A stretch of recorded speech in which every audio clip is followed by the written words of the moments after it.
Hola, buenos días. Bueno, en estos 17 minutos que nos quedan, vamos a tratar de darle un breve repaso a lo que estudiamos.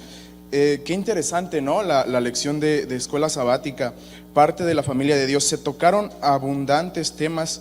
No nos daría tiempo a una semana evangelística para hablar de ello, pero vamos a tratar de ir brevemente. Antes me gustaría hacer una oración. Inclinen su rostro, por favor, conmigo. Señor, en esta mañana quédate con nosotros. Sé tú nuestro Maestro y tu Espíritu Santo nos ayuda a entender tu palabra. En el nombre de Jesús, amén. Dice aquí, ¿cómo usamos todo lo que Dios nos ha dado? Y bueno, el centro de la lección se centró en la parte familiar, en la parte de cómo Dios nos considera sus hijos. Y saben, me hace recordar que en la antigüedad a Dios era visto como un ser creador más que como un padre, ¿no? Y Jesús, al referirse a Dios, se le refiere como padre, con esa figura paterna, esa figura amorosa, más que un formador, más que un ser omnipotente de poder ilimitado. Jesús presenta a Dios como un ser tierno, como un ser cuidador, como un ser amoroso, como un ser protector y cercano. Ese es Dios para Jesús.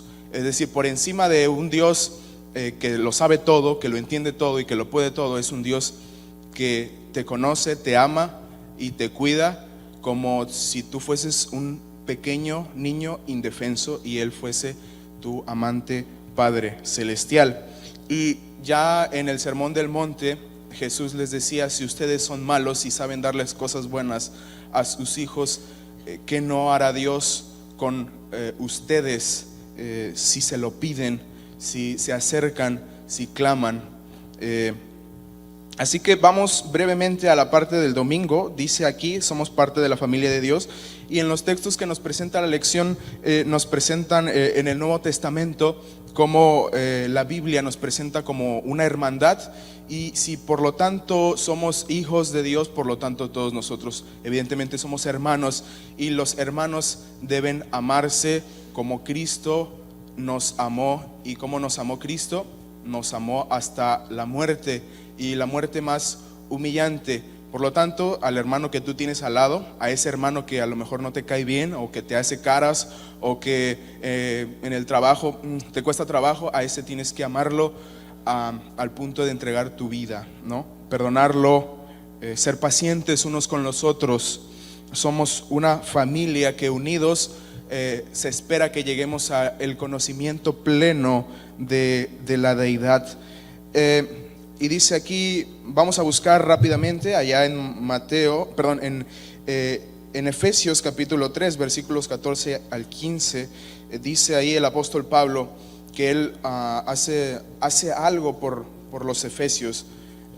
Efesios capítulo 3, versículos 14 y 15 dice de la siguiente manera: por esta causa doblo mis rodillas ante el Padre de nuestro Señor Jesucristo, de quien toma nombre toda familia en los cielos y en la tierra, para que os dé, conforme a las riquezas de sus glorias, el ser fortalecidos con poder en el hombre interior por su espíritu, para que habite Cristo por la fe en vuestros corazones, a fin de que, arraigados y cimentados en amor, seáis plenamente capaces de comprender con todos los santos cuál sea la anchura, la longitud, la profundidad y la altura, y de conocer el amor de Cristo, que excede a todo conocimiento, para que seáis llenos de toda la plenitud de Dios. Y ustedes saben cuál fue el texto clave, ¿no? de esta semana. ¿Cuál fue? Mirad cuál amor nos ha dado el Padre, que seamos llamados hijos de Dios. ¿Eso en dónde está? Primera de Juan, capítulo 3, versículo 1.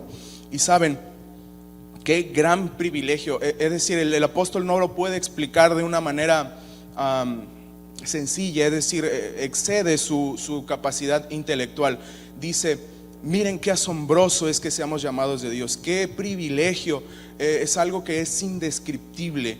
¿Por qué?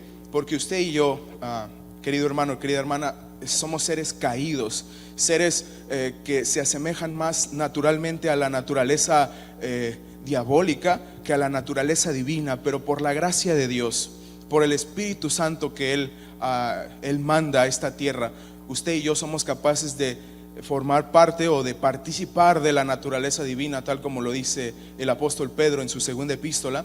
Somos capaces, por las promesas de Dios que habitan en la palabra de Dios, ser capaces de ser participantes de la naturaleza divina. Y qué privilegio, ¿no? Que seamos seres caídos, tendentes al mal, seres que se rebelan contra el gobierno de Dios, que tienden al mal, y que por la gracia de Dios y por el sacrificio de Cristo y el ministerio del Espíritu Santo, nosotros podamos ser restaurados progresivamente en hijos de Dios, pasar de lo bajo a lo alto, de lo sucio a lo limpio, por la gracia de Dios. Y dice Elena de White en uno de sus testimonios que qué amor tan inmensurable es el hecho de que nosotros, seres de esa naturaleza, podamos tener el privilegio de compartir el amor de Dios el Padre, un amor que solamente el Hijo de Dios, el único Hijo de Dios, Jesús, es capaz de experimentar. Es decir, usted y yo, si nosotros aceptamos a Jesús como Salvador personal, somos puestos a la altura del mismo Jesucristo, no en naturaleza, sino en la comunión con el Padre. Es decir, la misma comunión que tiene Jesús con el Padre, que es un privilegio, usted la puede tener ¿con quién? Con el Padre. Imagínense, no es su privilegio, ni aún, dice Elena de White, los ángeles del cielo inmaculados pueden tener esa comunión, porque nosotros somos seres que el pecado alcanzó, y somos seres que Cristo vino a rebajarse para alcanzarnos, y nosotros podemos compartir ese privilegio. Dice el Apocalipsis: al que venza, yo haré que se siente conmigo, así como yo me he sentado con mi Padre. Dios es el dueño de todo, dice el rey David, ¿no? De lo recibido de tu mano te devolvemos, todo es tuyo, todo te pertenece. Y allá Moisés en el Deuteronomio decía: no creas, más bien Dios decía, no creas que cuando hagas tus grandes casas, acumules riquezas, te vaya bien, comas y te sacies, tengas hijos, te multipliques en la tierra y tengas prosperidad, no digas: yo con el esfuerzo de mi mano lo hice, porque no lo hiciste tú, sino soy yo el que te da la capacidad de hacer riquezas. Por lo tanto, usted y yo, todo lo que logremos, nuestra capacidad intelectual, si somos buenos en el trabajo, si tenemos habilidades, dones, talentos, hagamos bien lo que hagamos, todo ¿de quién es? De Dios. Somos simplemente canales, somos solamente el medio por el cual las bendiciones de Dios fluyen para la raza humana. Y me hace recordar a cuando hicieron el tabernáculo, cuando hicieron el santuario terrenal. Dice la Biblia que Dios inspiraba el Espíritu Santo a los artesanos, a los herreros, a todas las personas que construyeron tanto el Arca de la Alianza como el edificio, el santuario, y todo quedó perfectamente hermoso y bien hecho, no por la habilidad meramente o netamente humana, sino por la combinación del esfuerzo humano, pero sobre todas las cosas del poder divino. Por lo tanto, si Dios es el dueño de todos, nosotros se lo debemos absolutamente todo a Él. En la parte del martes dice recursos disponibles para la familia de Dios. Sin embargo, todo lo que Dios nos ha dado, de todas las cosas que Dios nos ha dado, hay una cosa que trasciende todas estas cosas, y es el Señor Jesús. El versículo más famoso de la Biblia, ¿cómo dice? Muy bien, de tal manera amó Dios, ¿a quién? Al mundo, que entregó ¿a quién? A lo más preciado que Dios tenía en su posesión. ¿Y quién era lo más preciado que Dios tenía en su posesión? Su Hijo. Ese Hijo que había estado con Él antes de que existieran los ángeles, antes de que existieran habitantes de otros mundos, cuando no había nadie, cuando todo era, quién sabe qué era, no sé, oscuridad, vacío, no sé qué había. Pero ahí estaba ¿quién? El Hijo de Dios, ¿con quién? Con el Padre, cohabitando, coexistiendo, juntos. Dice el libro de Proverbios: yo estaba allí con Él antes de formar todas las cosas, y yo era su delicia, yo era su amor. El Padre, el Hijo, habitando por la eternidad pasada, por el presente y la eternidad futura. Era lo que más amaba a Dios. Y en que el Dios el Padre entregara a su Hijo en forma divina y lo trajera a este mundo lleno de muerte, maldad, odio, y permitir que fuese escupido, azotado, crucificado, y fuese tentado y perseguido por el diablo con el riesgo de caer en la tentación y perderse junto con nosotros. Fue una lucha, dice el libro Patriarcas y Profetas, aún para el Rey del Universo, entregar a su Hijo a la raza humana. Y ni siquiera los habitantes de los otros mundos tienen el privilegio que la raza humana tiene de ser partícipe de nuestra naturaleza. El Hijo de Dios en forma divina se hizo carne como usted y como yo, y tomó nuestra forma y la tiene allá en el cielo. Es nuestro representante allá arriba junto con los demás seres del universo. Él es el ser humano maestro, el ser humano estrella, el principal de nosotros, el Hijo de Dios. Qué amor más grande e inmensurable es que Dios haya entregado a su Hijo para morir y permitir que usted y yo tengamos la posibilidad de ser arrancados de este mundo sucio de pecado y ser transformados y llevados a la gloria celestial y participar de esa naturaleza divina. Es algo que nuestra mente no alcanza a comprender, ni siquiera a vislumbrar. Son temas demasiado elevados que se estudiarán por los siglos sin fin. Ese es el mayor regalo que Dios nos dio. Todo el cielo fue dado al hombre para rescatarlo. Los ángeles trabajan incesantemente aquí con usted y conmigo y con toda la tierra. El Espíritu Santo nos convence todo el tiempo de pecado, de justicia. Jesús murió en la cruz. Todo el esfuerzo del cielo está en usted y en mí, como si fuésemos la única persona en el planeta Tierra. Tenemos responsabilidades como hijos de Dios. La principal de ella es obedecer los mandamientos de Dios, y tanto el Antiguo como el Nuevo Testamento le dan el énfasis a que la ley de Dios es inmutable.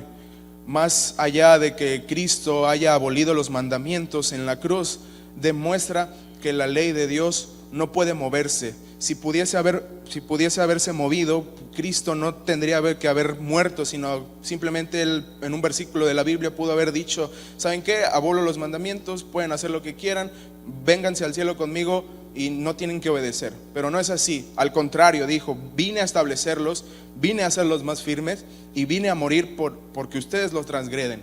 Y como ustedes los transgreden, tengo que morir por ustedes. Por lo tanto, la obediencia a los mandamientos de Dios, a la ley de Dios, es vigente y se nos es demandada y se nos es dada la fuerza a través del Espíritu Santo, de la palabra de Dios, y de, como ya dije, de todo el cielo está interesado en que usted y yo podamos lograr la obediencia perfecta a los mandamientos de Dios. Y por lo último, tesoros en el cielo. Dice Jesús: donde esté tu tesoro estará tu corazón. No se hagan tesoros aquí abajo. Aquí abajo los ladrones les van a robar su carro del año. Ustedes estarán preocupados por ponerles cerrojos, manojos a sus lindas casas. Estarán todo el tiempo preocupados, protegiéndose de que les vayan a hacer algo. No se preocupen por eso. Al contrario, háganse tesoros en el cielo. Denle comida a los pobres, vestido a los que no lo tienen, denles abrigo a los que tienen frío, denles agua al que esté sediento, visiten al enfermo, hagan obras de caridad, y eso les dará tesoros en el cielo. Al joven rico le dijo: da todos tus bienes a los pobres y tendrás tesoros en el cielo, y ven y sígueme. Pero el rico prefirió sus riquezas antes que hacerse tesoros en el cielo, invirtiéndolo en amar al prójimo. Y eso es los mandamientos de Dios. La obediencia a los mandamientos de Dios es el amor a Dios y el amor al prójimo. Y cuando amamos al prójimo, amamos a Dios y obedecemos la ley de Dios. Eso lo dice Romanos. El cumplimiento de la ley es el amor. Por lo tanto, todo lo que hay en el cielo y en la tierra es ¿de quién? Es de Dios, y es puesto a su disposición para que usted y yo hagamos la obra de Cristo aquí en la tierra. Así que por encima de todas las cosas, por encima de procurar, dice Jesús, no procuren, no se preocupen qué van a vestir, qué van a comer. Los que no confían en Dios se preocupan de esas cosas. No, ustedes preocúpense por buscar el reino de Dios, su justicia, y lo demás vendrá solo, gratis, añadido. ¿Y qué es buscar el reino de Dios? Ya lo dijo Jesús: ayuden al pobre, visiten a la huérfana, visiten al enfermo, hagan obras de caridad, amen a los demás, a los necesitados, y se te dará tesoros en el cielo, y tendrás 100 veces aquí en la tierra y allá en el cielo la vida eterna.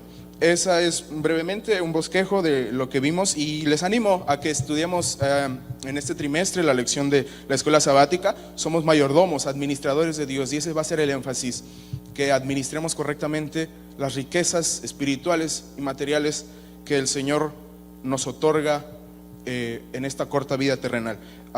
Les animo a que hagamos una breve oración para terminar con este programa. ¿Les parece si nos ponemos de pie? Vamos a terminar brevemente con una oración. Padre nuestro que estás en el cielo, Señor, te damos gracias porque en esta mañana nos has invitado a través del profe Víctor y de todos los que participamos en este culto, a profe Alma y de todos los que participamos en esta escuela sabática, que nos has hablado a través de tu palabra para que seamos mayordomos fieles y podamos hacer lo mejor para tu obra. Quédate con nosotros en este sábado, con nuestras familias, síguenos bendiciendo, te lo pedimos en el nombre de Jesús, amén.